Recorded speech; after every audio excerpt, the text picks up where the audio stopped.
What is happening, YouTube and weight loss warriors? It's your boy C-Dub, and I'm back with another video.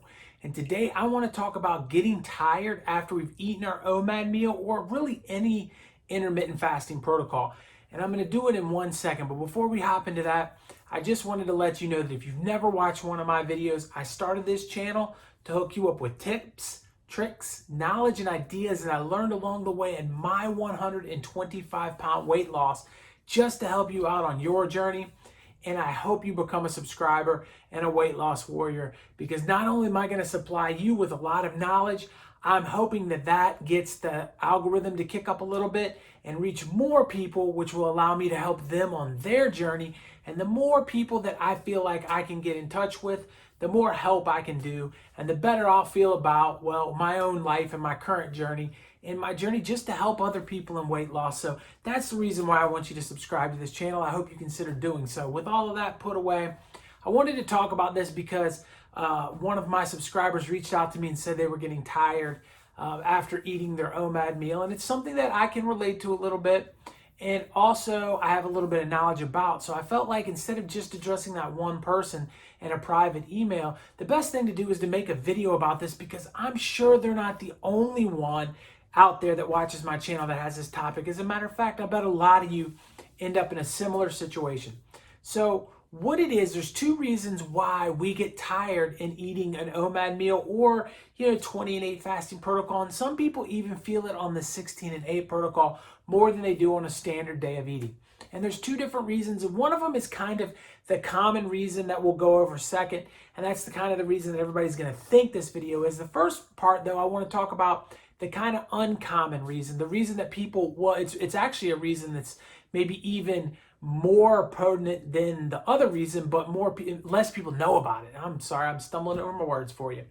Ultimately, what that is whenever we eat and we've gone on a fasted period of time, now our whole digestive system, which has kind of been dormant, has now been awakened. And the digestive system is something that works harder than any other system in your body. It's the reason we need a break from food. We hear that all the time, but it's really legitimately true. We need to take a time away from eating so we can heal and do other things with our body. But when we wake it up, now it's required to do something. And in order to do that, we have to get blood flowing there. So the second we eat, a lot of our blood flow is going straight to our digestive system. And because we've taken blood flow to the digestive system, we've taken blood out of our brains, which is making ourselves a little bit more sleepy. And I think that this is something that people don't ever talk about, but it is a proven fact that the medical field has known forever. And that's one of the main reasons why we get tired when eating a large meal, especially when we're fasted. So when you've gone through that fasted state, your whole entire digestive system is dormant. It's just chilling, right? You're not using any energy to run it. You're using energy to do other things. And now you put food in your body, and your body automatically says, oh, whoa, we've got to start getting that thing kicked up again. And in order to get it kicked up again, it's going to take blood flow from your brain. That's going to make you a little bit tired. Now, the other reason is the reason that a lot of people are going to say, if you ask them on the street and they're an intermittent faster, why is this happening to me? This is the answer you're going to get. It's because when you take in food, this is reason number two, when you take in food, your body takes that food and it turns it into sugar to burn for fuel, and it increases your blood sugar.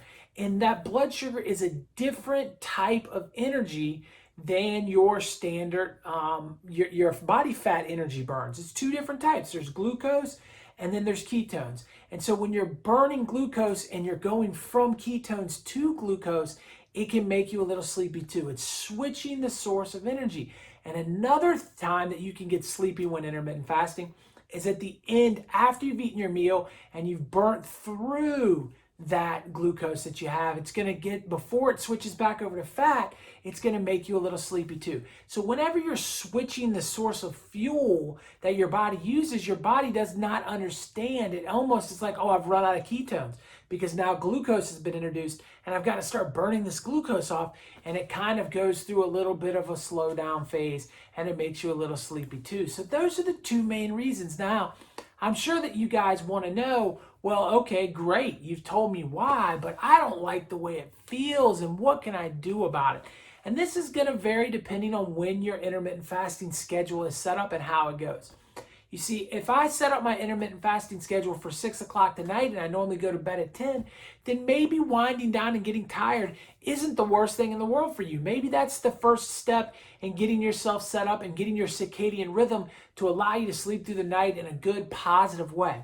But let's say you're eating your meal midday and you're getting tired, and now we're getting into the evening hours when you want to still be productive and you're just getting run down and tired.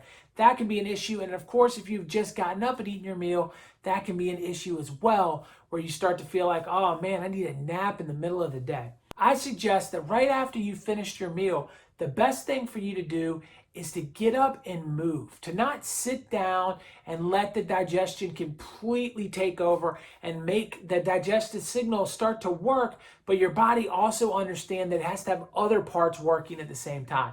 So I think if you get up and you start to move right after you've eaten, it's going to help you out a lot, especially if you're doing that midday food, or if you're doing the, a little bit in the evening but earlier and you're not ready for bed kind of thing. Go on a walk, take the dog out if you got one, do something like that. Go to the gym and get a workout in. Do something that's going to force your body to start burning its new source of fuel quickly, and not just totally give everything over to digestion and kind of say, okay, this is where we're at in the day. And I think that that'll help. You can always push your meal closer to bedtime, but I will warn you that you'd like to be able to eat 3 to 4 hours before bed so that you can get into recovery mode. In the middle of the night, you can have already burnt through some of the sugar and some of the different things you've put in your body. Lastly, I just want to also mention that carbohydrates are going to make you more tired because it's going to produce more blood sugar. So if you are eating a mostly carb-based diet and you're getting tired, you can switch some of that over to proteins and fats, and you might find that you are less tired, after your meal. But all of these different things can happen, and the number one way to combat it is to, I believe, get moving, get the digestive system working for you. Don't eat and then just chill. I think that's where, you're going to get tired the most. But look, it happens to all of us, and it even happens to me when I have a large meal and I sit down. And I think we can all relate back to Thanksgiving dinner, and, everybody needs a nap on Thanksgiving. And OMAD is very similar to Thanksgiving. You're having one big meal. So it's just something that is a part of the ticket, but I think you can combat it by moving more and exercising right after your meal. And I know in the past I've also said it's best to exercise before your meal. That's where you're going to get the better body fat burning results. But if you're tired and it's bothering you, do it after your meal, and I think that'll help you out there. And remember, it's all playing with everything and getting everything in the right order. And once you've lined everything up and found what works best for you, you're going to get the results you want, both on the scale and in how you feel through OMAD. I believe that with all of my heart. So I hope this video makes a lot of sense. Right here, I've got one I think you're really going to enjoy. Over here, YouTube thinks you're going to enjoy that one.